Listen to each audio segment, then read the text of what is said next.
Hey guys, before we start, a quick shout out to Alpha Dog Nutrition for sponsoring this podcast. Alpha Dog products are now available at dusupply.com, and you can use code ALPHADOG15 at checkout for 15% off and a credit for free shipping to try it yourself. Now let's get you to your podcast.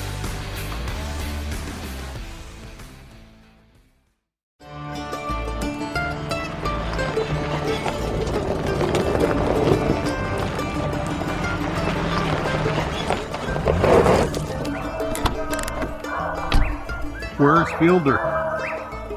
He's gone to the dogs. On a cold, wintry night on the west coast of Florida.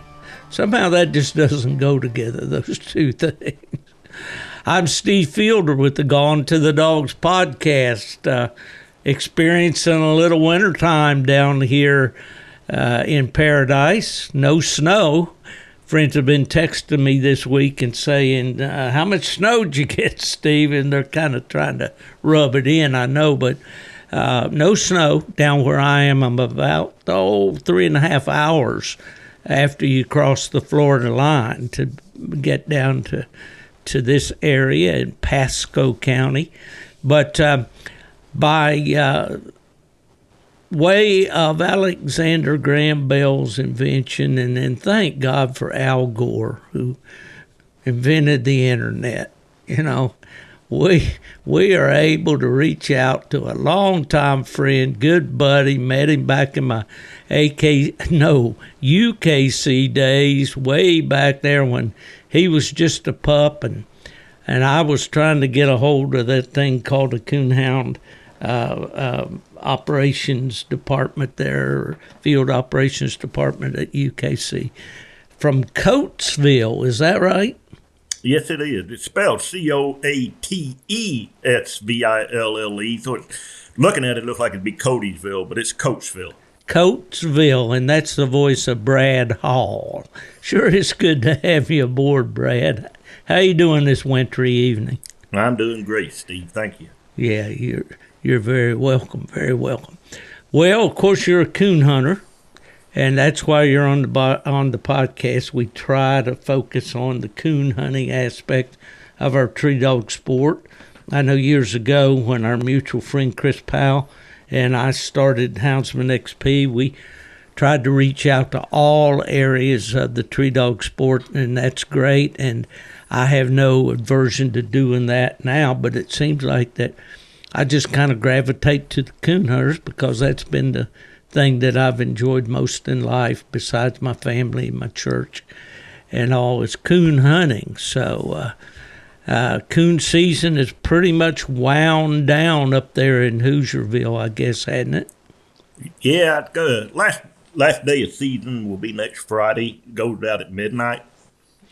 I got you. Is it going to be decent weather to get a night or two in before then, maybe? Yeah, they calling for from Sunday night till Friday will be pretty good hunting. Well, that's good. That's always good to be able to close it out on a good note. Yeah. I don't know if you remember, Brad, I imagine you do, the years when we could sell fur and that prices were pretty good. And, man, that was a great time to be in the Midwest. I've never been just a big, game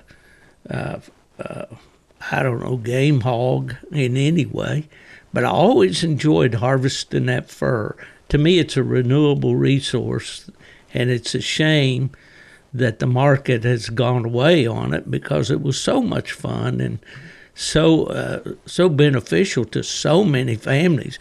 If you look back in the days when I was coming up, and I even in my days at UKC, people depended on their fur sale, to buy Christmas for their families and things like that. Do you remember those fur taking days? Absolutely, I do, Steve. That basically how I got into coon hunting. My dad, he was from southeastern Kentucky, little county called Letcher County. It's a town called Whitesburg. He grew up on a little creek called Pine Creek right there in Macon. And Dad told me the story that he came up here in 1966 after he married my mom looking for a job. And his best friend, Don Wagner, and him, they moved up here. Don got a job at Allison. My dad, he got a job at Diamond Chain. And they had this old red bone down there from southeastern Kentucky they called Red, and he was a foxhound. And they brought him up here. Dad and Don had no clue about coon hunting. And so they brought Red up here to go fox hunting. Problem was there wasn't no foxes up here like there was down there in southeastern Kentucky. And they were hunting one night, and the dog fell treed, and they went in there to him treed, and they said he let the biggest locate that sounded so beautiful and started chopping, went in there, and he had a coon. And they knocked it out to him, and the dog never looked back. And so this is crazy to say, but Dad and Don, Dad went off to, Dad got drafted during Vietnam in '66. About the time he came up here, he was there in the military from '66, '68, and so Don kept Red. And when Dad got back, they started coon hunting all the time. Well, they hunted that dog, I think, I know for going on 10 years, but close to 1978, 77, Dad and Don was out coon hunting one night, and they never ran into coon hunters. And they ran into a coon hunter named Elmer Moe Johnson from Plainfield. And Big Moe, he came into their tree when they were treed, and they knocked that coon out. And Dad and Don started talking to Moe, and they getting ready to walk away, and Moe looked at him and said, what are you going to do with that coon? I said, I would just leave it lay. And he said, leave it lay? And he said, you don't sell your furs? And they looked at him and said, what are you talking about selling furs? My dad and Don hunted for 10 years, Steve, knocking all them coons out with old Red, and never knew that you could skin a coon out and sell them. And so Dad became best friend with Big Moe. His name was Big Moe, Elmer Johnson. And I can remember Dad coming home from work on afternoon shift at 11 o'clock and hunting all night trying to collect them coons because it was such a major source of income to our family. And I remember in 1981 when I was 9 years old, times were hard. My dad was the lone breadwinner for the family. And I'll never forget that Christmas, my brother and I, he was 11, I was 9, and I think there were 35 hides that Dad took in. And we went and sold them hides, and later down the road, I realized that was Santa Claus. That's how Dad bought Christmas for us. And so, yes, I do remember it. Those were some wonderful times. Yeah. Yeah, and my good friend Randy Smith up in Pennsylvania has been a lifelong trapper. And he was a guy that was as passionate about his trapping and taking care of his furs and all. He's an artist at it. I watched how he'd put up otters. He'd go to Louisiana and trap otters every year, and how they do the tails. It's almost they roll them up a little. It's artistry, like you've never seen. But I went to Michigan. The old mine skips a beat on me every once in a while, Brad. I went to Michigan before I really learned how to handle fur right, And, of course, that was the thing up there. Guys would take a layoff from General Motors in the wintertime and coon hunt, So, and I can remember my coworker there at UKC, Andy Johnson, he would say, I saw a big coon down on Portage Road this morning coming in. Somebody hit a big one, and it looks good. I said, I'll be right back. Hold my calls. I jump in the truck. I go pick that roadkill up off the road, throw it in the back of the truck, skin it when I got home, and that might be $25, $30 laying there. That's right. And, of course, I was young, married, young family and all that, too. But, no, it's been a wonderful part of the sport and something that, I guess we call it progress, but I sure hate that we have lost the market on furs because it's such a renewable resource, that's useful. And I don't know. It's just part of the heritage that I hate to see go by. But at my age, you see a lot of things going by that you wish you could hold on to. You know, About 7-8 years ago. Yeah. I'm sorry. No, go ahead. About 7-8 years ago, I told my wife, I said, the fur market is dead. I said, maybe this would be a good time to buy you a nice full body length raccoon fur jacket.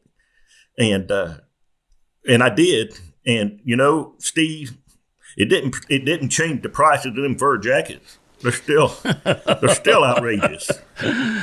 One of the favorite things about being in Michigan was I served on the board of the Michigan Bear Hunters Association and the Michigan Hunting Dog Federation. And they had these conventions every year, as I know you do with the Hoosier Tree Dog Alliance and things like that up there. And you think about Ducks Unlimited and all these different groups that hold their annual banquets and auctions. But one of the tremendous things about Michigan were those coyote coats. Man, they would auction these coats. They would take, somebody I guess would donate the pelts. And some of those big northern coyotes, there were some beautiful, beautiful. And some of them were fox, were ranch raised, Arctic fox and things. But I always remember in the banquet during the auction time and all. And you're an auctioneer. We need to talk about that. That's another aspect that I didn't mention earlier when we were talking. But anyway, the ladies that their husbands had bought them coats in prior years or bid on them and successfully bought them would model them and walk around through the crowd in between the tables and all. And they were the most beautiful coats I've ever seen in my life. And it's such a wonderful thing, and I guess it goes all the way back far, maybe even farther than the Native Americans, but they knew the value of that fur. And it was beautiful, it was soft, it was warm, so anyway, we got off on a rabbit path there on fur harvesting, but is there any market at all around your place for fur now? Last I heard, it triple extra large might bring a couple of bucks. Isn't that something like that? Yeah, it's bad. That's crazy. Yeah. Oh, well, we'll move on a little bit. Okay. So your dad was a coon hunter, obviously, and I imagine did your brother get into coon hunting as well? He didn't. I was 5 years old the first time my dad ever took me to the woods. My brother was 7. I can still remember it like it was yesterday. And we lived in Brownsburg, Indiana, and he had permission to hunt these woods that go behind our house at that time.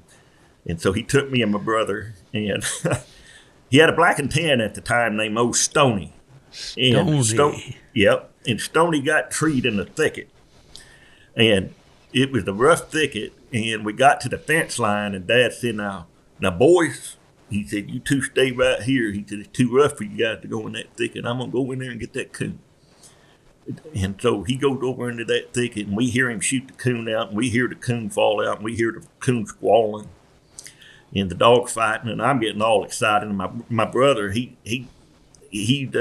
took the reverse angle, and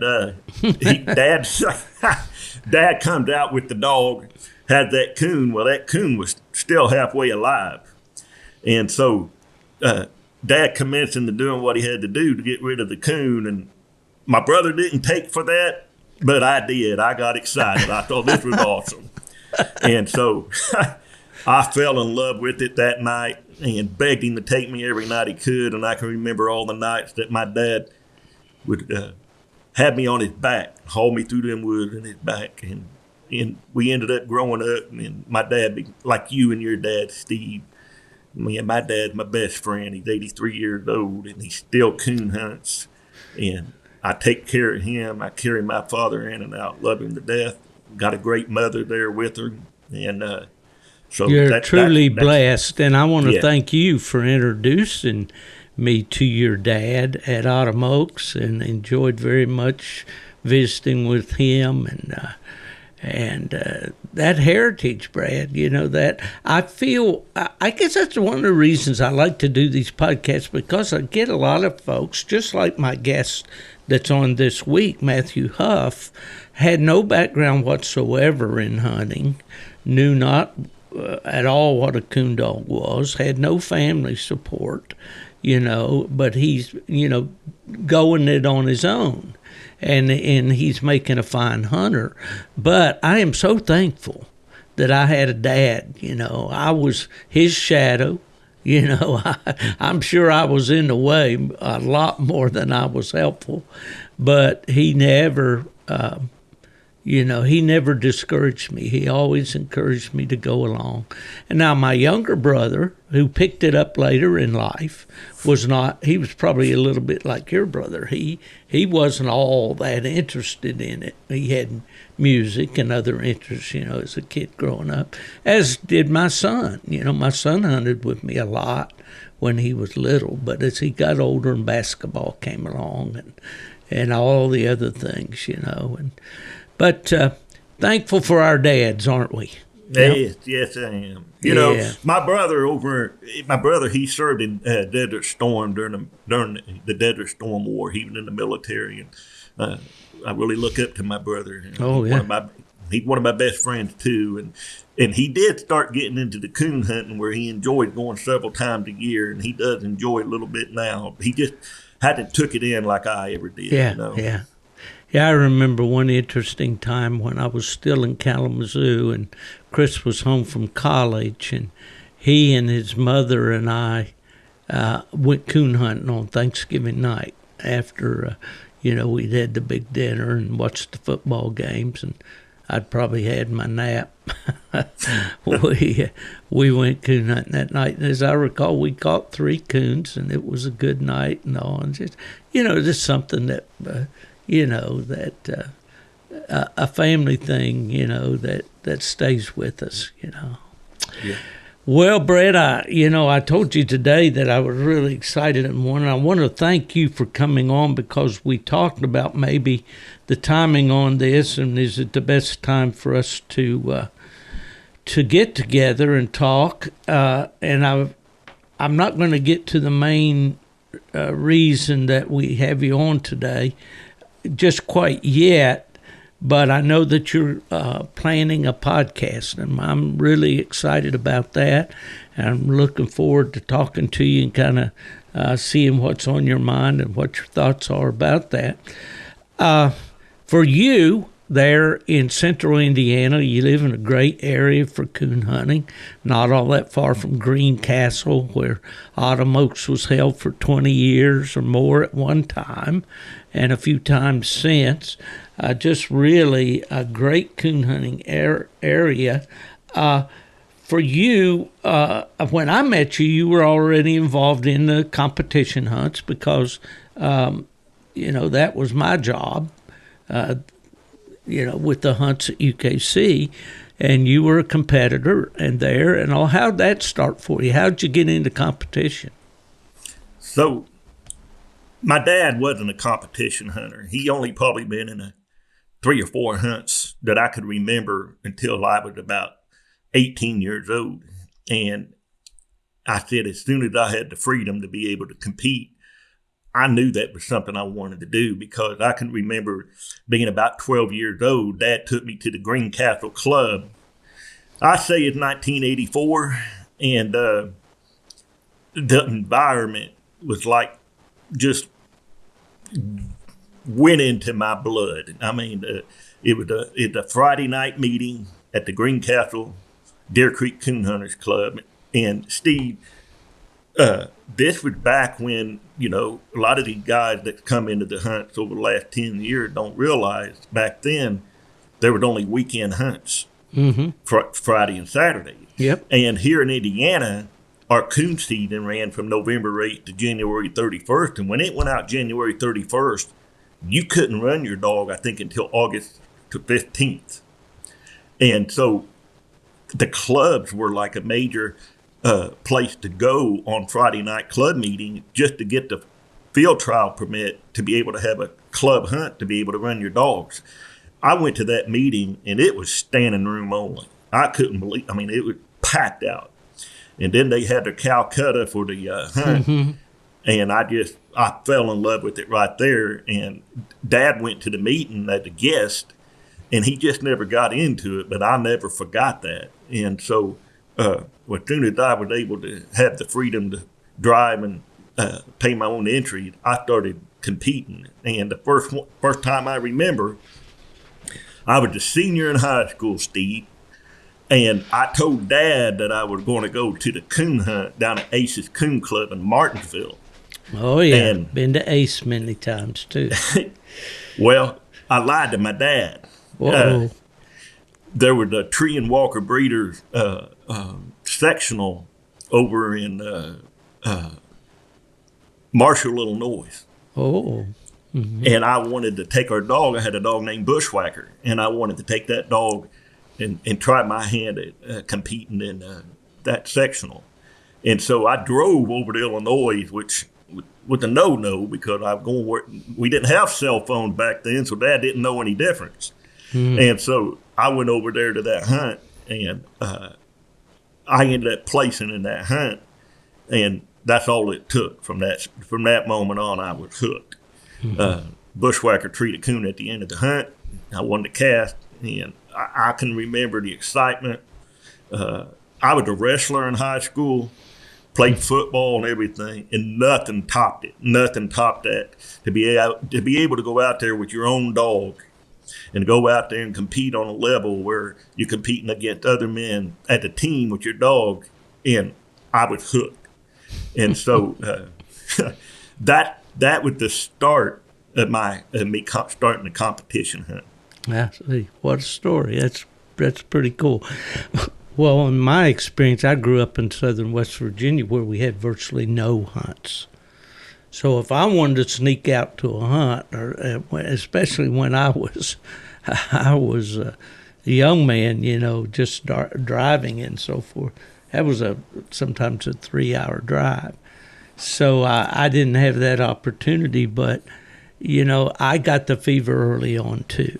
And there's a chapter in my book that I talk about that, when my dad and I remember the first time I went to a club meeting with my dad, and it was held at the Union Hall there, Coal Miners, United Mine Workers Association Union Hall, and going in and seeing all the men and all the buzz that was going on, and the people, when the door opened, people turning and looking around, who are these guys, and all that experience, but I just loved it, Brad.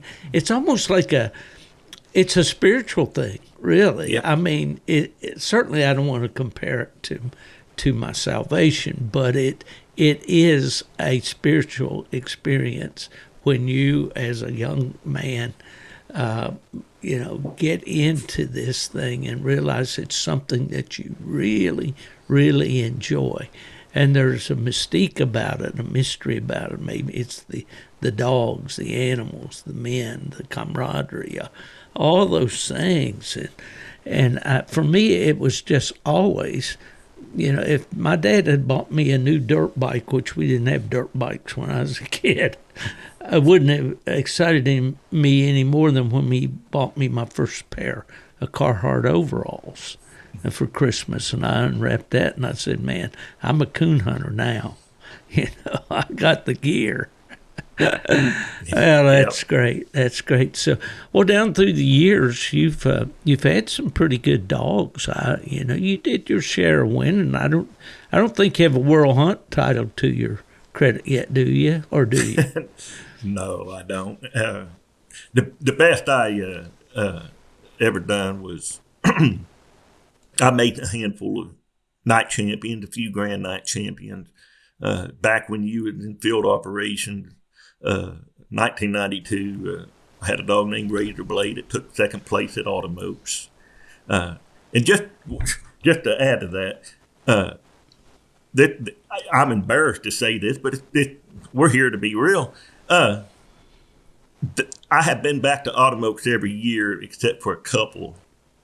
And this past year was the first time that one of my dogs placed or even won a cast since 1992 at Automotive. I never had a lot of luck at Automotive. That first year I hunted in it, took second place night champion. It's like every year after that, I never had any luck with it.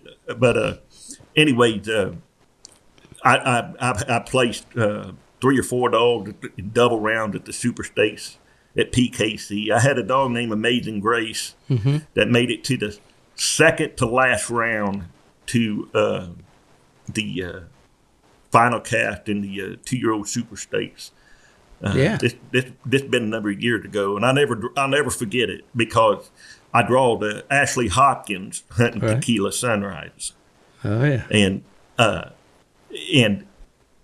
I was leading the cast with a coon, and I choked under pressure. She threw some locates, and I didn't sit back and let her finish those locates out. And she moved on. I treated her and didn't even need to treat her. And I totally choked on that. And so, if I remember correctly, he went on to the final round with Jarvis Uppers was hunting the black dog, and I think he won it. Jarvis won it that year with his black dog in the Super Stakes. And so that's as close as I come to any final round in a major event. So I'm just a small game player. Well, man, you are in there and competing and enjoying the sport, and that's what I try to tell people. It's fun, win, lose, or draw. If you have the right attitude about it. If you feel like you've got to win every time you go, then you're not going to have a good time because we're going to lose a lot more than we're going to win, for sure. Right. And, I think the last time I checked, I got like 13,501 in PKC. But I want to throw back to a memory that I would like to share with everyone out there. And it was after I won Automotes that year in 1992. You might remember it around 1993, Steve, that you had to bar me. Do you remember that? I had to bar you? You sure did. Well, I really don't remember that situation, but Brad, I'm sorry. In your defense, there was a lot of them down through the years. Yeah. Well, I wouldn't say that you barred me, but you had to back up the bar that was put on me for a year, and it was at the Indiana State Championship coon hunt. And it was 3-dog cast, and that was back when the non-hunting judge would judge a cast. And the non-hunting judge that we had, it was a 3-dog cast, and it was his friend that he was judging, and his dog come into the tree, and my dog was on the side of the tree, and his dog come down on my dog, and I'm the one that got barred. I'm the one that got scratched from the cast because they said that my dog was the one that jumped his, and I got out of hand. I was very mad, angry, and they reported that. And so I learned real quickly that acting that way wasn't the best way to respond, that there's always another weekend. And the reason I wanted to share that is because for those new people coming up, it takes a lifetime to make a good name, but it only takes one time to make a bad name, and it sticks with you for a long, long time. And so ever since that happened, that's when I went immediately into PKC hunting. But I just wanted to share that if somebody's hearing that, to remember next time they're out there to say, hey, you know what, there's always another weekend. So, well, that's, Brad, thanks for sharing that, and I know it's from your heart. And, we learn from our experiences. We all, have experiences of one kind or another like that have formed us down through the years. But I used to tell the guys, when we get into a situation, and of course I had lots of them being in the position that I was in over the years. I had to arbitrate a lot of disputes and make decisions on situations and so forth, and participate in disciplinary panels and all of that sort of thing through the years. And I told a fella, in Texas one time, and I'm not going to mention his name. He was a big guy. He was intimidating by his size, and drama followed him around. I was never surprised on a Monday morning when I got a call and this guy's name came up. So I had the opportunity to see him at the American Heritage Hunt in Texas that we started out there during the Gulf War, at the end of the Gulf War. And I said, man, I got to tell you, you love coon hunting. You're out here doing this every weekend. It's something you love. Oh, yeah, I love it. And I said, well, here you sit right now, and I've got to tell you, you're teetering on the brink of losing your privilege to do something that you love. Because I'm going to have to make a decision on one of these phone calls that's going to put you out of the game. And I'm not kidding. You got to understand me when I say I can do it. I don't want to do it, but it will happen. And you need to evaluate or do a little soul searching and say, is the sport I love worth me, losing? Are my actions in the heat of the moment or my desire to win? And I said, I know what it is. When you go, you think you need to win every time, and that's where you're making your mistake. You can't win every time, and you can't force it. It's not one of those if it don't fit, get a bigger hammer. It doesn't work that way.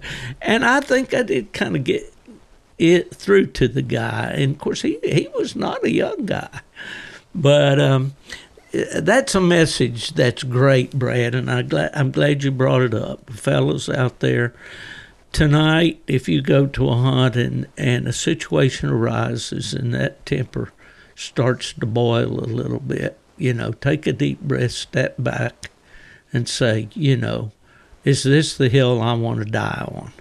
Is this the fight that I want to be my swan song, And for most of us, the answer would be no, But it's hard to keep that passion in under check, and especially, I never thought a man was worth 2 cents if he didn't have a little bit of temper about him, a little bit of boldness, and a little bit of stand up, But it's a good thing that you brought that up, Brad, and as we get older, we realize, that sometimes maybe the action we took wasn't the very best. I had a guy tell me one time at a night hunt up in, I'm going to embarrass him. I brought a question in on a PKC cast one night, and I was at PKC at the time. I was living in Michigan, and we had a local club there, and we had a weekday hunt, a 1-hour hunt.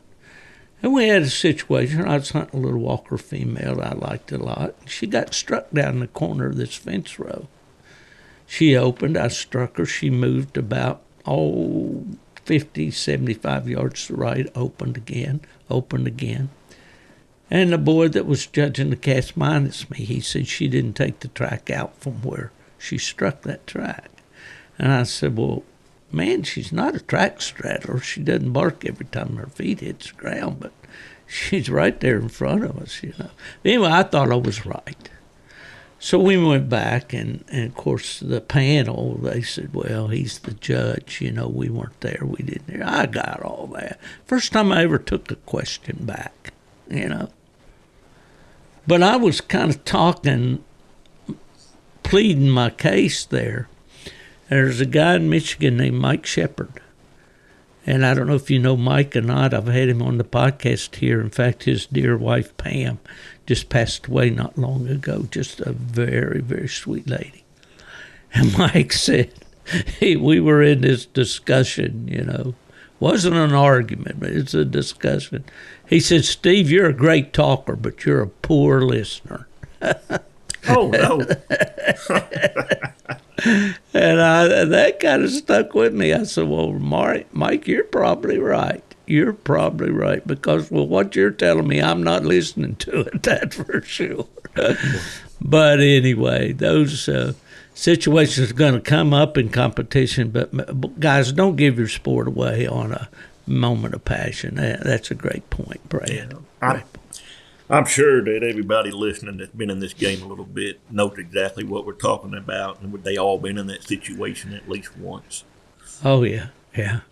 Well, the days pretty much are gone, I hope, where the guys would turn over chairs and slam the door on the way out and all that after losing the question. But there's a procedure, that's what, and I don't want to get off into this because we can get high weeds, but, guys out there on the cast, there are rules written to cover virtually every situation. And there's recourse for you if you take it, if you follow the proper steps. A lot of guys just won't, well, I didn't do, I just got mad and I left. Well, you had a legitimate question. You should have followed it through the procedures, went back, had a panel hear it or the master hounds hear it. You may have won it. The way it is, you gave it up, So, anyway.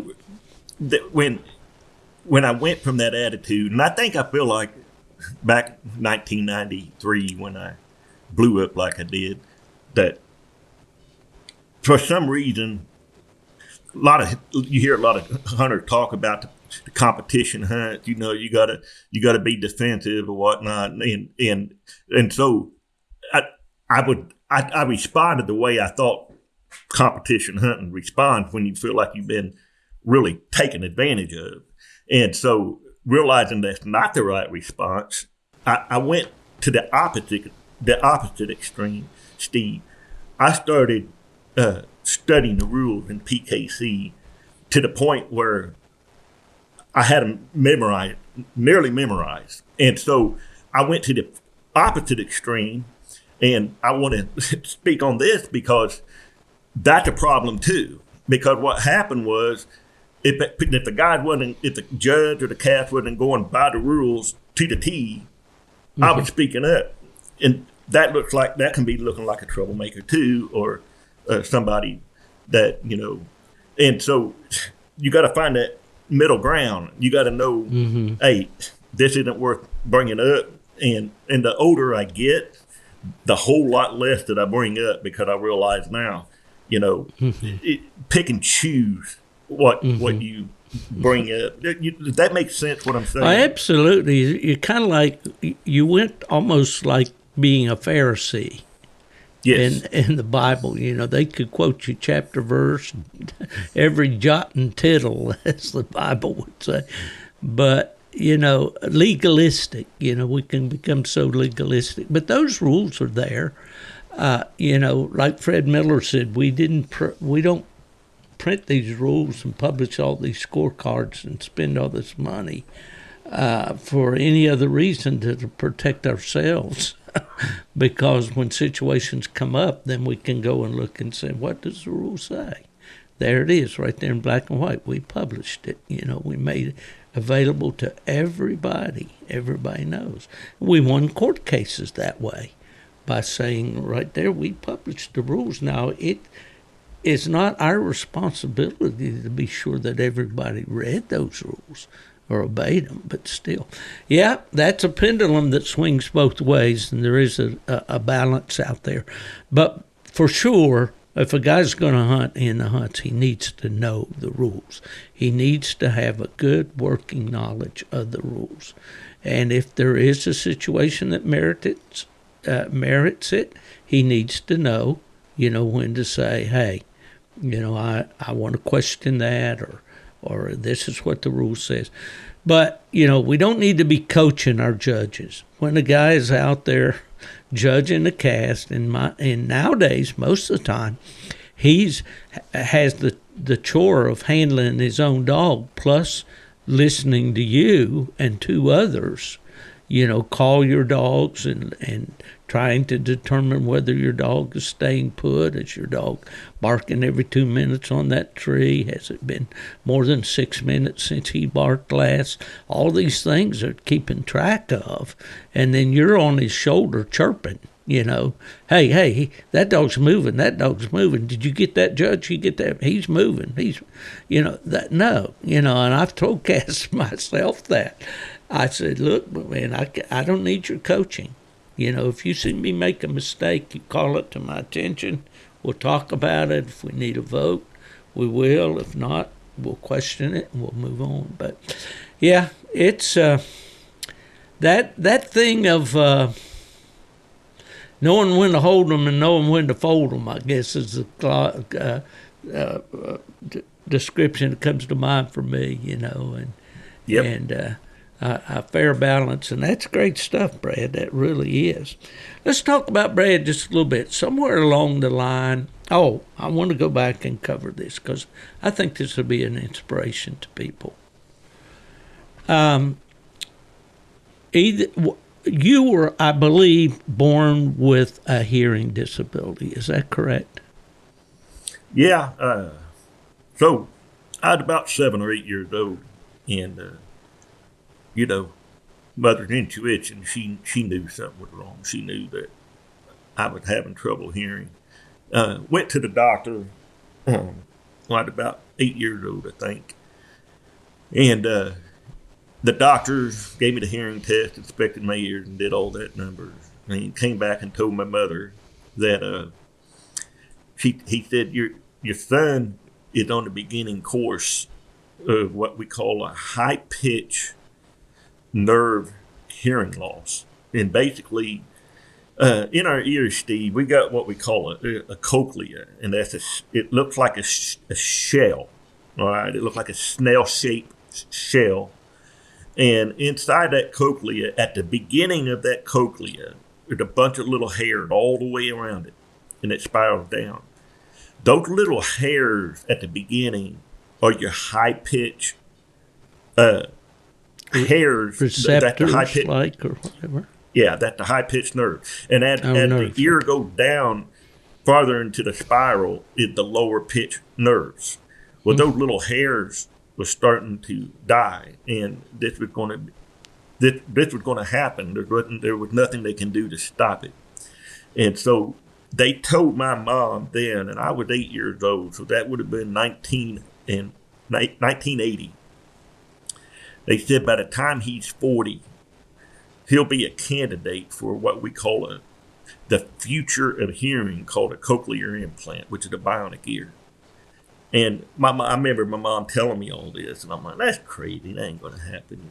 Next thing I know, when I was in high school, they wanted to fit me with some hearing aids. And so I was fitted with the hearing aids, and they did help. I noticed that most people that had a hearing loss, they talk loud, or they can't pronounce the words right, or they hear words and pronounce it differently. I had all those symptoms, signs. And so when I was about 18, 19 years old, I quit wearing the hearing aids. I felt very self-conscious with them. And I tried to join the military. I know you were in the military, so when I joined in the military, I went to MEPS, which, the Military Enlistment Processing Station. My recruiter took me there. I tried to get in the National Guard of Indiana Army National Guard. And I was 18, and so, no, actually I was 17 because I was trying to go in a year earlier. And so when he took me down there to the MEPS processing station, I went through the whole physical that day and went through the hearing test and everything. And he came back, and the doctor said, Brad, I want to talk to you in the office. And he takes me there in the office. He looks at the paperwork, looks up at me, and he said, do you know you got a hearing loss? And I was like, I do?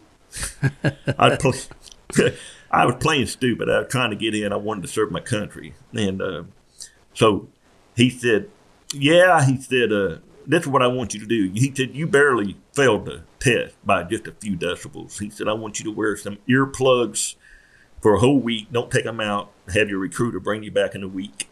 and we'll put you in the booth. Because when I took the hearing test, it wasn't in the booth. It was like 4 chairs lined up on one side of the wall, and 4 chairs on the other, and everybody in front of each other with the headphones on and hitting a little button in your hand. So I go back a week later, take the earplugs out, go in the booth, come out. About an hour later, the doctor sends me and sets me down, looks at me, and he said, you tell your recruiter that if I see your Social Security number come across my desk again, he'll be talking to me. He said, you know you got a hearing loss. He knows you got a hearing loss, and you're trying to get in. He said, you scored worse this week than you did last week. Wow. He said, now you're dismissed. I was like, well, that's the end of my military career. But anyways, so I stopped wearing the hearing aids, and I was able to still compete very well without the hearing aids. Well, that's what I wanted to ask you about, how, you know, our hound sports are based on sound. We talked about this last week a little bit. And, you know, how has that impacted your sport, Brad? Oh, absolutely, tremendously it impacted. I mean, there's many times that I gotten so aggravated, I said, I'm done. I just can't do it no more. But that the love of it, it just, it's in my blood. I can't help it. And so when I was in my 20s, like I said, I'm doing pretty good without the hearing aids. I was even judging. I judged a lot of events in PKC, from the World Hunts, Super Stakes, Pro Hunts, the Nationals. I judged everything. You know, Mr. Roy Tramble, he used me, and there were times that I could tell that I'm like, oh man, I'm starting to get worse hearing. And so I ended up getting hearing aids again, and that worked good for me for a while, except when I during the summer, when I would sweat profusely or the rain come in, I was done because it would short out my hearing aids. And then I was in trouble in the woods. And so I slowed down a whole lot during the summer and hardly ever went in the rain because, you know, it interfered with the hearing aids. And so it was 2003, I was able to start a Central Indiana Coon Hunters Club on the place where I lived out in the country, and was very active in the Central Indiana Coon Hunters, our club, where I basically ran it. And you know how it is, most clubs anyway, it's just a handful of guys that does run it. And so I stayed very active with it like that, and continue to try to compete, which, like you said, Steve, it's a struggle, but I was thankful that I could. Mm-hmm. Well, it was around, let's see, I'm 53, and so I was 40 years old, almost to the year, where the doctor said, Brad, you're ready for a cochlear implant. And Steve, you're talking about a scary time in my life. They told me that what hearing I had left in that right ear, that when I do this implant, I will be completely stone deaf in that right ear for the rest of my life, except when I wear the cochlear implant receiver. And I was just so scared to do it because there's no guarantee. There's no guarantee when you have this done that it's going to be successful. And so I had the surgery done, and I had to wait 6 weeks for the healing. And then after 6 weeks, I go into the hospital, and they do what they call activation. Now, you see a lot of this on YouTube and shows where somebody's activated with a new cochlear implant and their eyes wide open. They're like, oh, my goodness. And, you know, everybody's celebrating like they can hear. That wasn't my story. My story was this. When they turned it on, I couldn't hear a thing. Nothing. And I started crying. I'm like, what's going on? And they said, look, everybody's different. They said, your brain, you hear with your brain, you don't hear with your ears. They said these are electronic stimulation that's going to your brain, and your brain is like, I have no clue what's coming to my head. And it's like literally trying to learn to hear again, like a baby, brand new little baby. And so I went home and I literally cried with my wife. I sat there the first night, and I would try to make little noises. I would knock on the window. I would do everything like tapping the pen. I mean, I was just like, oh my gosh. And I called my doctor and I said, I just think you guys messed up. I don't know. I don't think you guys. And they said, look, it's going to take time, Brad. It's going to take time. Wear it your every waking moment. Make sure you wear that cochlear implant on that ear. And so I did what the doctor said. And after about 3 months, Steve, I started noticing I was hearing high-pitched sounds that I never heard before, but I couldn't make out what I was hearing. I'm like, what is that? What's going on? What is that? And then I remember I got it in the summer, and it was October, the end of October, that I was outside raking the leaves, and I could hear the high-pitchedness of me hitting the leaves with the rake. But my brother came up behind me, and I heard somebody say, "Breathe," and that's what it sounded like. It sounded like a Minnie Mouse. And he said my name, and I said, "Do that again, say that again." And I heard him say, "Breathe," and I could tell it was coming out Brad. And so my brain was starting to learn it. And I was like, oh my gosh, I just understood my first word, my brother saying my name. And Steve, it was like super turbo within 3 months. I mean, no, not even 3 months. Within a month, I started understanding speech I never heard before. I started hearing things I never heard before. I'll never forget opening day of deer season. I was up in that tree stand, and I could hear the rustling of the leaves behind. I didn't know where it was at. That's another thing I want to talk about. Location. I have no location. But I heard the rustling of the leaves, and I'm like, oh my God, I froze up because it sounded so big. It sounded like, oh my God, what's coming up through the woods? and I'm looking around, and I look down, and the squirrel. Did you know squirrels can make it sound like a monster deer coming through the woods? Oh my goodness.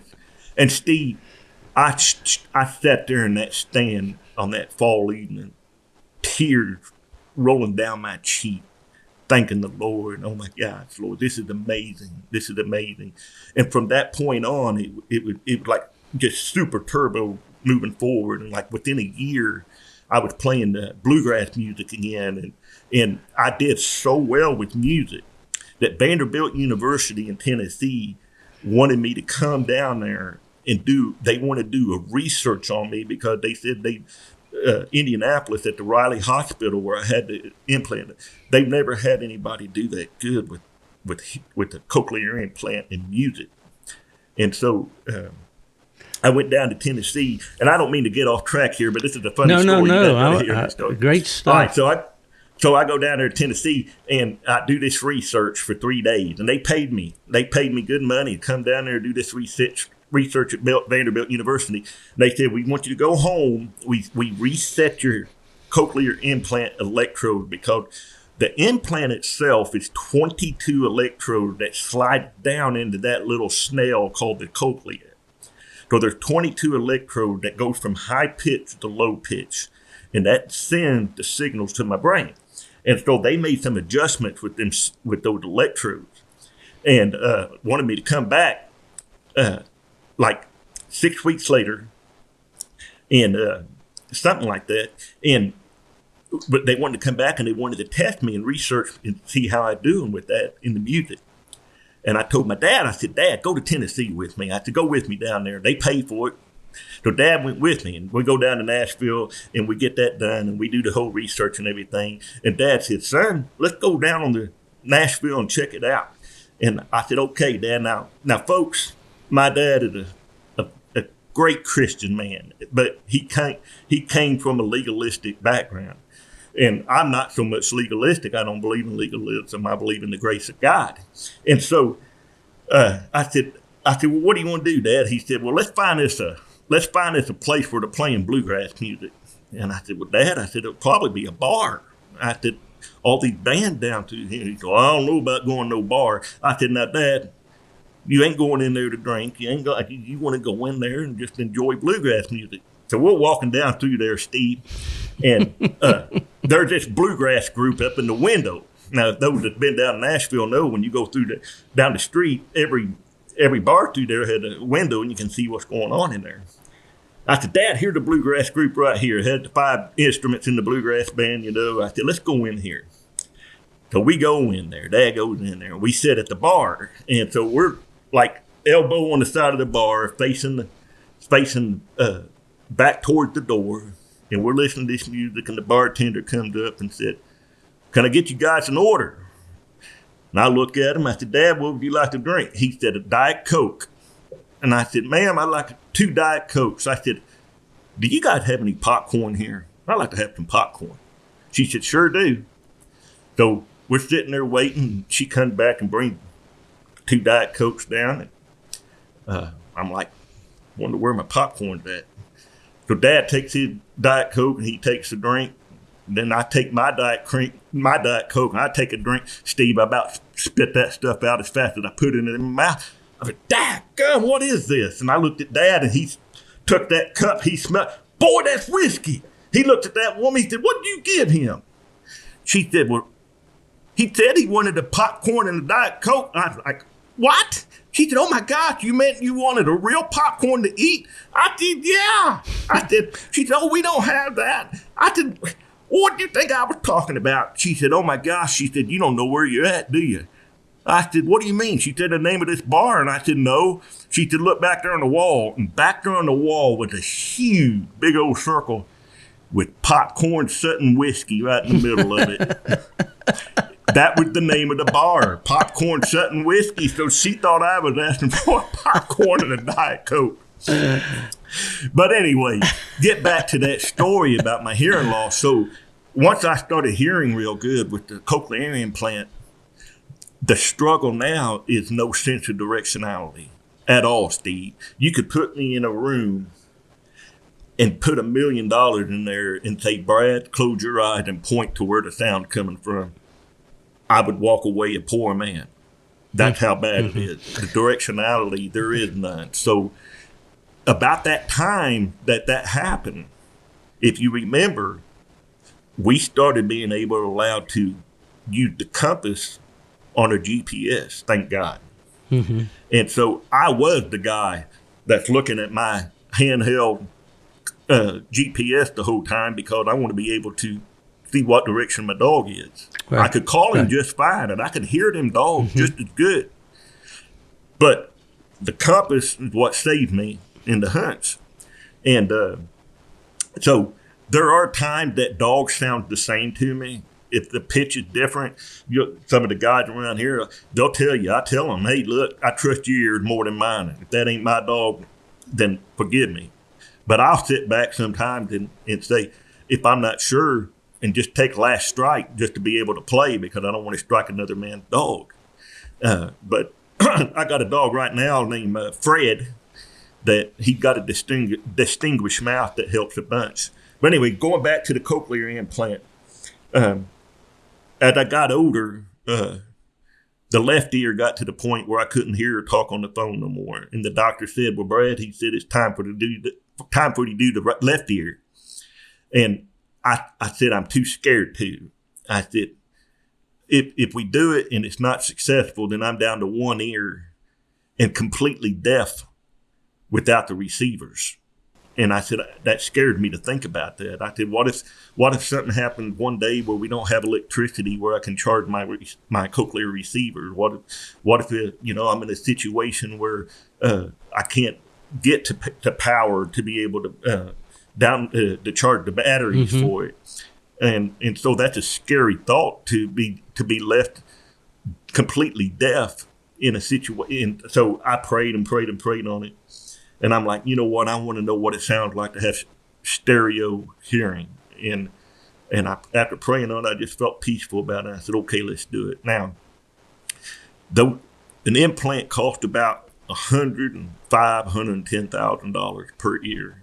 The receiver alone that I wear, when you guys see me, the receiver alone on each ear is $12,500 a piece. And so there's a lot of money involved in that.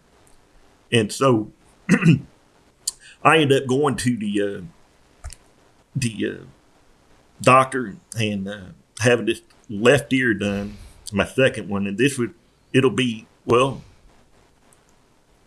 it's been a full 2 years. So it was 2 years ago this month that I got the left one done. And unlike the right ones, the left one, I immediately started hearing sounds. And I picked it up real quick. Now imagine, if you will, Steve, when two things come together, it takes a while for them to work together in sync. And so there for a long time, it was a struggle with the left and right ear. But now, after 2 years, it's just absolutely astonishing and amazing what I can hear, the speech, the understanding of other people. Sometimes so much it's a fault. To give you an example, I can hear so good in the woods now that the crunching of the leaves in the trees, the leaves in the tree, just the blowing, and it's louder to me than what I can hear my dogs past it. I think back in the day when they came out with these devices like a walker's game ear and things like that, a hearing aid for hunters and guys, we approved them at UKC. And there was one called a hound sounder. It was a headphones, and it was like a microphone thing that they pointed toward the direction of the sound.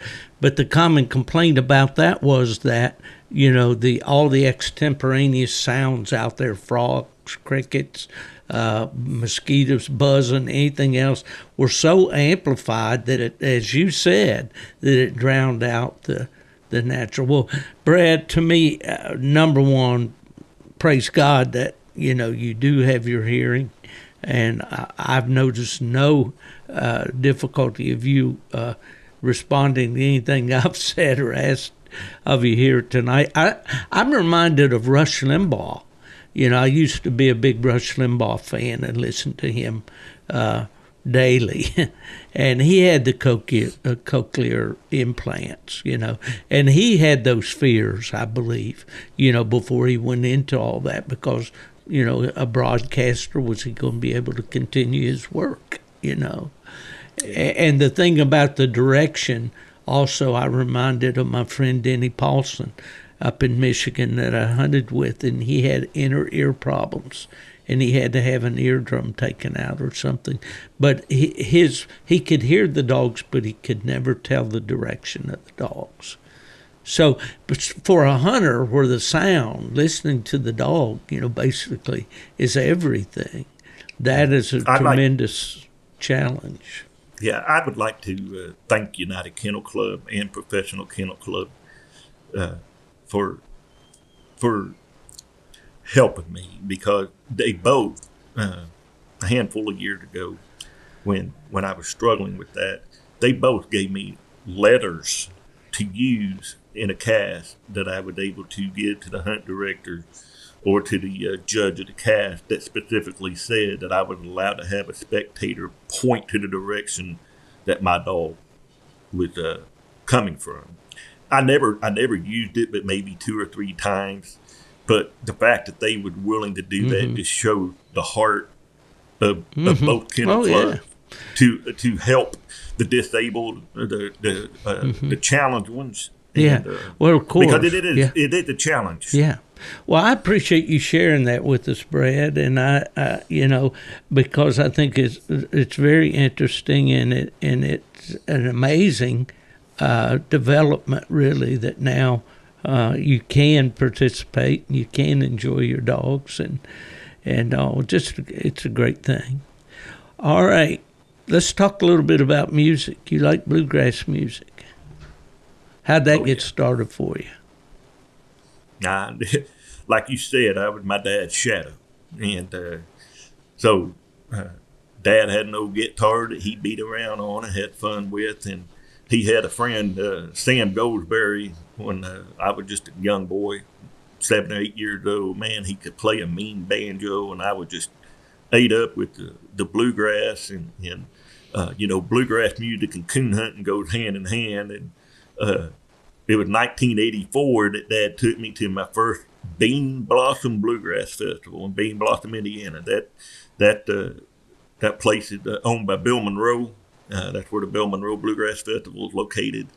And it was 1984, and I seen all the greats. I mean, every one of them, from Ralph Stanley to Jim and Jesse McReynolds to Bill Monroe to Mac Wiseman to Jimmy Martin. Oh, Jimmy Martin, my favorite. Oh, yeah. Get up there and sing "Oh, Best Run, Pete, coon Run." dog in the state of Tennessee today. Oh, yeah. And so just a lot of the great bluegrass artists that came through there, the up-and-coming ones that came up through there, from Patty Loveless to Vince Gill, Ricky Skaggs at that time. I'd go back every year. And I mean, since 1984, I've gone back every year. Now it was a family thing. When my daughters were being brought up, every year we'd camp out there for the week, and just great memories. I played the guitar, and I wouldn't say I'm good by any ways. I can play good rhythm, but I sing. I had a compliment that one time. It said I sounded like a chicken caught in the fence, and so I said, well, I said I got room for improvement, right? So Well, that's it also traces back to my roots from southeastern Kentucky. Oh, yeah. My mom and dad are both from the mountains of Letcher County. Bluegrass tradition is from down that part, you know. Oh, sure. My Ricky roots Skaggs, go there too, on my mother's side yeah. of the family. You I know so, that. yeah. And so Keith Whitley, all of them down there. Oh, you know, man. when Ralph Stanley passed away, Ralph Stanley is my all-time favorite, and I think it's because he's from down there where my dad's from, just about an hour, and and so when he passed away, I told Dad, I said, I want to go to his funeral, Dad. And so he passed away in 2016, and we went to his funeral. We went to Ralph Stanley's home place, went to his funeral. It was an amazing funeral. I couldn't believe it. Ricky Skaggs showed up, Vince Gill, Patty Loveless. They sung "Go Red High on That Mountain." There were, other singers that showed up there, and just a beautiful, beautiful country down there in Virginia. You know what I'm talking about. Oh, You're yeah, down there absolutely. Well, see, my mother comes from Loretta Lynn country. You know, Van Leer, Kentucky. That's where her parents were from. Oh, wow. You know. So, oh, yeah. And what's so neat about that Loretta Lynn, the movie Coal Miner's Daughter was made right there in the town. At the beginning of that movie, it was made right there in the town that my mom and dad grew up and went to high school. Oh, that's cool. That's cool. Yeah. Yeah. Yeah, we were country before country was cool, our families. Oh, yeah. You know. Oh, that's awesome. That's awesome. And it's a great hobby and something you can enjoy for all your life, for sure. Yeah. Okay. Auctioneer Brad Hall. How'd that get started for you? Yep. So it was about when 1993, I was about 21 years old, and there was the PKC hunt down there at Bear Creek Coon Hunters. Mm-hmm. And they would have the first midweek PKC hunt. Mm-hmm. And about 2 months shy of that, up in Kokomo, there was a little PKC hunt going on. They were having a little cow cutter, about 7 or 8 dogs that needed to be sold. They didn't have the auctioneer show up, and they said, "Who wants to call these dogs off?" So I gave my hand at it.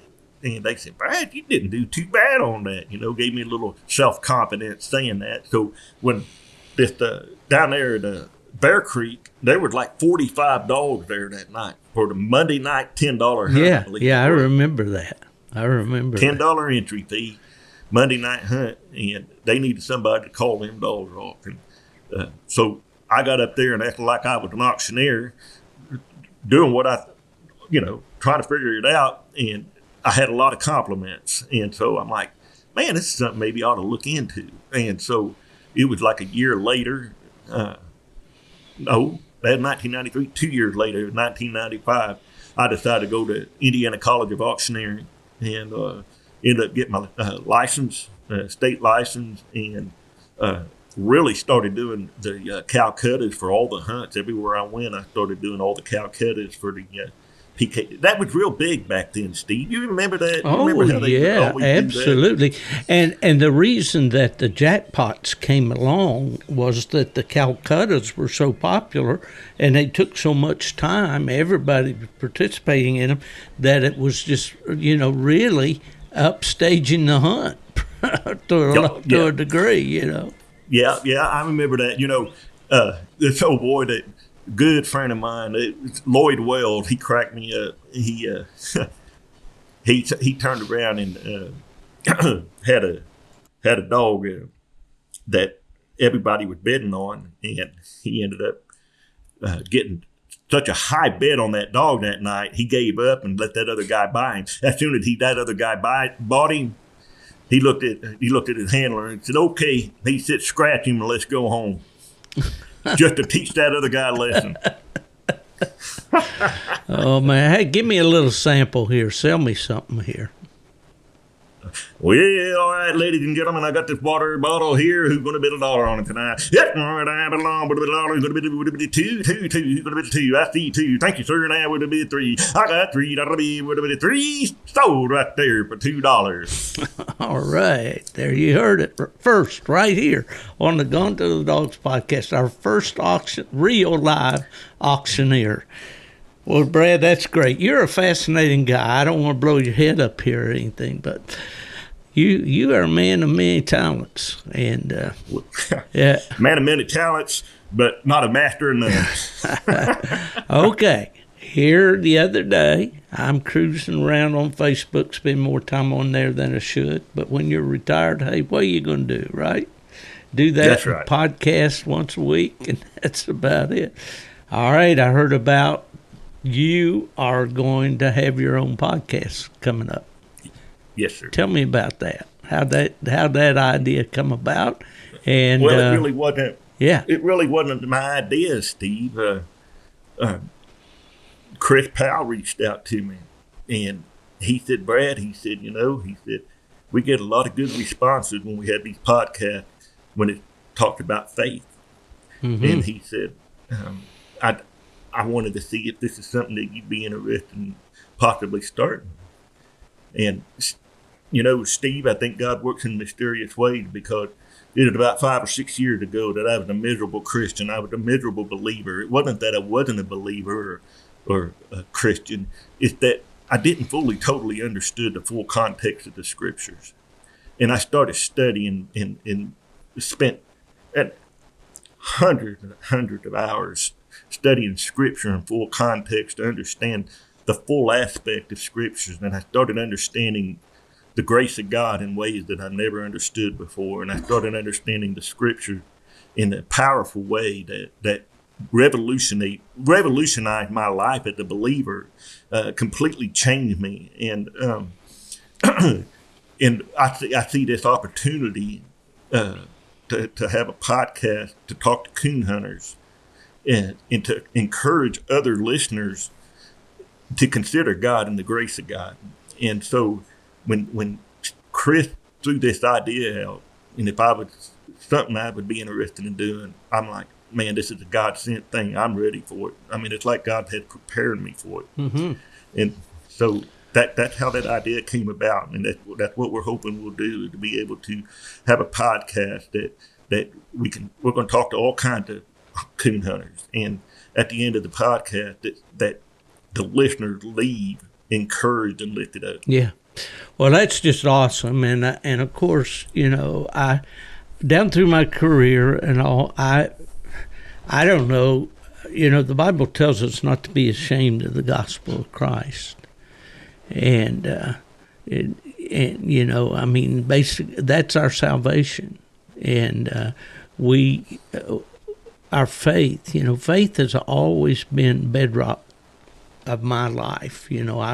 I grew up in a church with my mother primarily, and then through her testimony, my father was saved, and my brother and I, we used to say when the church doors were open, we were there. We were at least three-timers every week, Sunday morning, Sunday night, and Wednesday night. If there was a revival meeting, we were there every night. Went to sleep many nights on a church pew when I was a kid.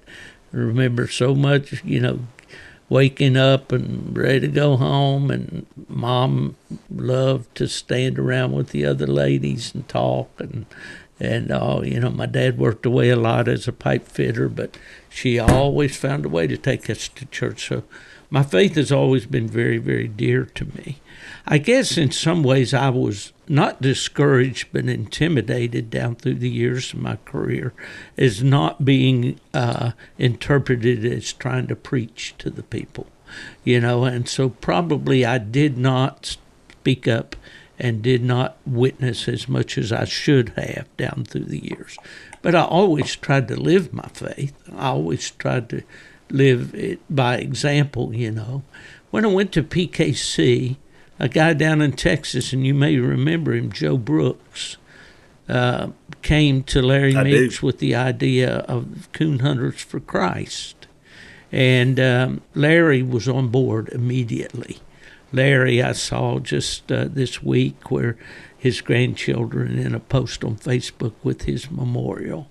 And to me, that memorial, a man of Larry's stature, he was one of the top commodity haulers in the United States. One time, I think he told me he had over 600 semis on the road. That's a lot of big trucks. He was hauling parts for Toyota, for everything, hauling coal out of the mines in the strip mines to the river and all this stuff. A very humble man, a guy that I spent many, many, many hours with, And here was his memorial, and it just basically said Larry Frank Meeks, the dates, Dad, Poppy, friend. No great big memorial that you could see all over the cemetery. Just a simply stated thing, His life, though, was huge, and impacted my life. He was a real blessing to me in so many ways, to me and my family. And that's kind of the guy that, I used to tell Larry, I said, I've always tried to associate with successful people. And he said, well, you're successful, Steve. I said, no, but I learn when I've never been an envious guy when it came to that. Larry took me to the little shotgun house in Terre Haute, Indiana, where he was raised. He told me the story of when his parents split up, and they were before the judge, and his mother said, well, I'm going to take his younger brother. And the judge says, well, what about this older boy? And Larry's dad said, well, he came with me. I guess he can go home with me. That was Larry's background. And yet he took that, and built it into a successful business. And I don't know very many people in the coon hunting world that Larry Meeks met that they would not say that they liked him and that they were touched by him and that he was generous and he helped them if he could. So we can walk this Christianity without being, a billboard or whatever. But I'm seeing more and more and more in our sport guys exhibiting their faith or confessing their faith or announcing their faith. And they're out there, Brad, and there's a lot of them. And I think with the idea like you have, to go out and search out some of those guys, I imagine that's what you'll do. I don't know what you have as your plans. Maybe you want to expound on that a little bit, but I think it's definitely the time. Yes, I look forward to hosting this show with folks. It's going to be called Grace in the Race. We're out there, our dogs are racing after them coons. Well, God's grace is running after every single person listening to this podcast right now. His grace is running after you. He wants to share his love with you. And so I look forward to hosting the podcast. I look forward to who I get to interview, the stories and the uplifting encouragement and what God has brought people through and how God works in their lives as a coon hunter. I'm telling you what, some of the most beautiful things that we see in the woods at night is the handcraft and the hand painting picture of our Lord. We appreciate that stuff. I know you do too, Steve. To be out there and look at the stars and hear what we hear and see what we see.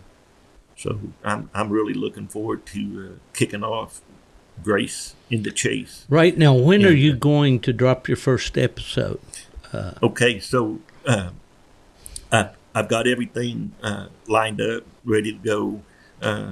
I got a guy that's going to be working with me to make sure that I know how to do all the computer and downloads and all that. So that'll take place next week. And then the first episode we're hoping to drop in March, the first week of March. I already got a lineup pretty good for the first episode. It'll be the 1987 and 1988 UCHA World Champion, one of only few men that had ever won the World Championship back to back with the same dog. And that was Harvey Joe Whitaker with Tree Talking Bama. He'll be our first guest, and so he'll take us back to 1987, 1988 when he won the UCHA World Hunt and give us a full breakdown of what the UCHA was and how it went away. Yeah. And so, Ray Wilhite.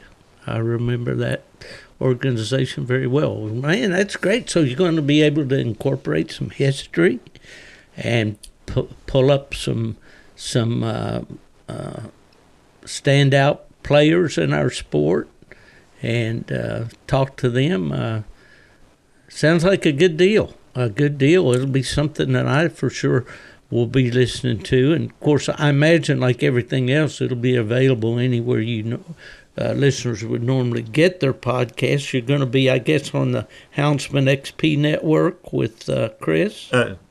Well, I believe it's going to be on the Extreme Performance Outdoor Network. Okay, yeah, I think that may be the new name for Chris's platform there. Well, that's great. That's great. Yeah. Well, that's where I started out on this podcasting thing. Chris and I together, we were kind of pioneers in this podcasting thing, back about 5 years ago. And of course, there's been a lot come and go, but this is the first one I think that's approaching it strictly faith-based.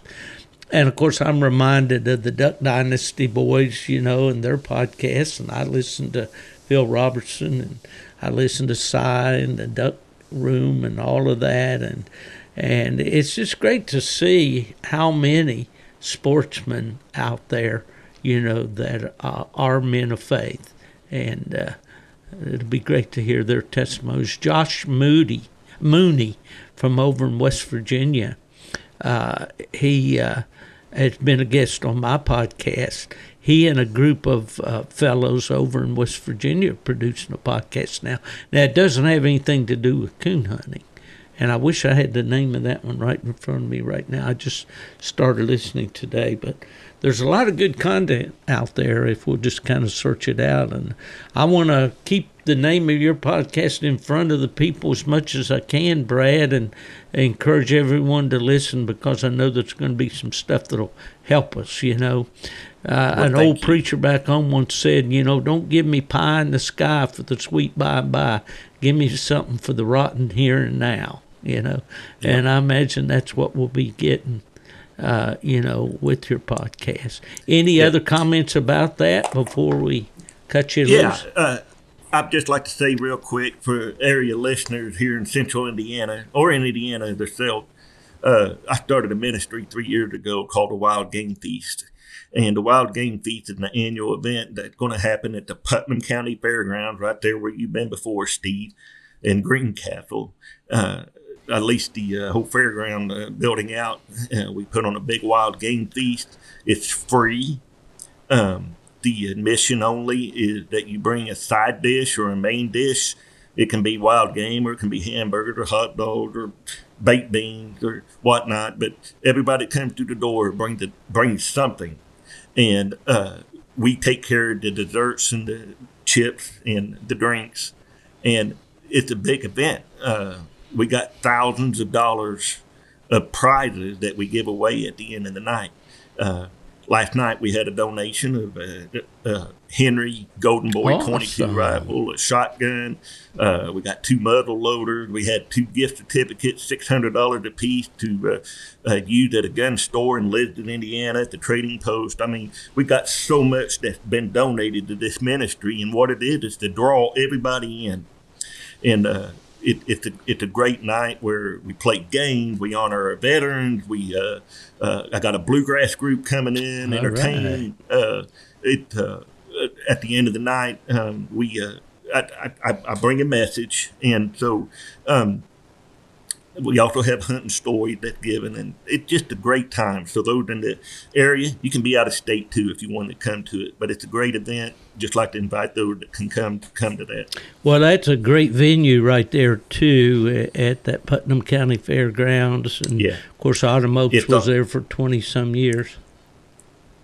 I better give the date. It's Saturday, February the 8th. The doors open at 4:30. Okay, that's coming up, folks. So mark your calendars. Saturday, February 8th, open at 4:30. Yes. Man, that sounds like a great thing to do right here in the middle of winter, and time to get out, shake that old cabin fever off a little bit, and the fellowship and opportunities there are great. That's fantastic, Brad. Really, really good. Well, you're a busy guy. Now, your day job is what? I work at Rolls-Royce in Indianapolis. We build a military engine for our military, from the Joint Strike Fighter jets, C-130 Hercules, the Valor engines, the Osprey. We got a lot of military engines that goes in to our military, and so it's a UAW job. It's a union job. I'm a skilled tradesman there. Been there. I'm working on my 30th year, Steve, so I'm going to be able to retire this year if I choose to do so, and really praying on that hard. Yeah. Well, I highly recommend retirement. I really do. I wish I'd done it earlier, if that's any help to you. But I've never heard anybody say that they wish they would have kept working. That's right. Well, what kind of a coonhound you got right now that's making you pop your buttons a little bit and you're proud of? Well, he's a Frogger pup. All right. And he's a 2-year-old cross with the babe dog. He just turned 2 years old last Saturday, the 11th. And, now, is that the babe female that's out of big country? I don't think so. I would have to look at the bloodline. I'm not much of a bloodline. I know the babe dog was owned by the owner that owned Frogger too. Oh, okay. Not the same dog I'm thinking about. He's a phenomenal dog. He was raised by Brandon Sutherland that lived down the road from me. Brandon done a great job raising the pup up in the house and getting him started on coon and everything. I ended up buying I went in half with him, and then I bought him out, and he just a natural coon dog. He's got the big booming voice that Frogger throws. He blew up on me this past summer. I was having Clay Stevens over in Ohio, the dog for me. Yeah, and Clay's the one that placed him 10th at Autumn Oaks this year, and I thought I'd be funny when I name him. You know how everybody's using the PH name on their dog that comes out of Frogger? I call this one Fatal Farter Fred. Fatal Farter That's his name Fred. on the paper. So I thought I'd be funny. So when they called his name off at Autumn Oaks, I got quite a bit of chuckles on that one. So, but anyways, Fred is he did a nice young dog coming on strong, but he blew up on me after Autumn Oaks. It's just like he kept going downhill and downhill on me, Steve. And so, come to find out, his thyroid was 0.9. Mm-hmm. And so we started him on the medication, and it turned him around. He's the coon dog that I remember he was. That's amazing how that works. I talked crazy. A lot back in the day, especially when I was with the Nightlife Nation boys, and about a dog I had called Cruz, and he had that problem, and he was just, he went from being what I thought was an amazing young hound to just, frustration night after night. But that thyroid issue was exactly what his problem was. The boy that has him now over in Virginia's tickled to death with him, So, yeah, it's amazing how that stuff can affect a dog, but that's good. Well, I've seen a lot of the good dogs out of Frogger, especially up at Randy Smith's. He had very good success breeding those Lone Pine females to Frog and all. So, well, good deal. We'll look for old Farter Fred here. All right. Well, Brad Hall from Coatesville, Indiana, in the Indianapolis Metroplex area, I guess there. We're just about 30 miles dead west of Indianapolis, out in the country. Yeah, well, that's great country. A lot of coon dog history there. Quite a heritage. Brad, I want to thank you for coming on this cold night in January here to talk with the old man, and for us to kind of, it's good to see you, and I hadn't seen you since we didn't get to talk with you at Autumn Oaks this year, you and your dad. I don't know. There's just always so many people and so many things to do, but through the podcast sphere, as we say, we get to reach out, and I just thank you so much for coming on tonight. Give me the name of that podcast one more time. Yeah, well, I just want to thank you, Steve, for reaching out and giving me this opportunity to share my story, to give me an opportunity to share that about the podcast. The podcast is called Grace in the Chase. Grace in the Chase. Folks, we have to think about grace. What does grace mean? It's the unmerited favor of God. I mean, there's no price tag to it. No, sir. And we try to make it difficult, and God said, just come unto me if you're weary. Yes, sir. Amen. That's right. And I'll give you rest. To me, that's what grace is. He said, all those who are heavy laden, come unto me, and I give you rest for my soul, for my yoke is easy and my burden's light. Man, there's a lot of truth to that, folks. His yoke is easy, his burden is light, because he took that yoke and that burden and nailed it to the cross. Well said, Brad, and a great period or exclamation point, I should say, on this podcast tonight. Thanks once again for coming on with me, folks. I have to thank my sponsors, W Hunting Supply, such a great group out there that make this podcast possible. Alpha Dog Nutrition, all the supplements that they have for our dogs. Always want to thank my friend Big Mark Zepp Predator Calls. Been an ardent and loyal supporter of these podcasts for all since their beginning. Guys, I hope you have a great time out there. I know the seasons are winding down for you. If you got a few nights you can get out before the season closes, I hope you have good, safe hunts. Hope that young dog has worked out really well for you this season. Get him ready, get him in shape, get him out to the hunts. They'll be coming soon. This is the old coon hunter, Steve Fielder.